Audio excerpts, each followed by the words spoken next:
Van een morgen om 7 uur kwam de steuring aan het licht. Maar toen stonden de machines al meer dan 10 uur stil. Ja, we maken hier het softijs. Ja, we hebben vannacht een lichte storing gehad aan de koelmachines. En uiteindelijk heel snel op te lossen. Alleen we hebben juist geen melding kregen. Dus dat zal softwarematig iets wezen.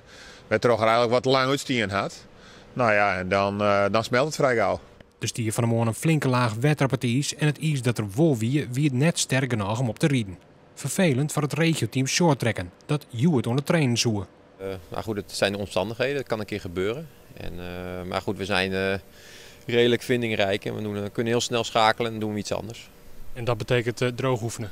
Ja, droogtraining inderdaad. Dat doen we eigenlijk een beetje een combinatie met fietsen, lopen en verschillende schaatsoefeningen. De steuring in de ijsmachines komt wel vaker voor, maar gewoonweg komt er dan een automatische melding bij de technische dienst. Die kwam nou net en dus kon er net op tijd ingrepen worden. Daags hoeft de Elfstedenhal haar net eens kamjen. Nou, dat gebeurt wel eens vaker. We hebben ook wel eens een wedstrijd gehad op een gegeven moment. De wedstrijd een paar uur op stilgelegen. Omdat er ook een gat in het ijs zat vorig jaar bij het NK zelfs nog. Dat het NK later begon. Omdat er ook een leiding was gesprongen. Dus ja, het komt wel eens voor. Vervelend is het liek wel zal.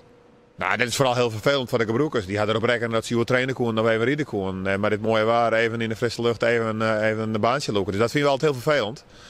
Dat we mensen gaan afzezen moeten, maar het is even net doors. Maar financieel? Nou, dat is een peer, maar kleren gaat het nog even net om. Het wichtigste is nevens van der kooi dat het net weggebeuren mag. Dus zal de komende tijd uitzocht worden wat er krijgt misgaan.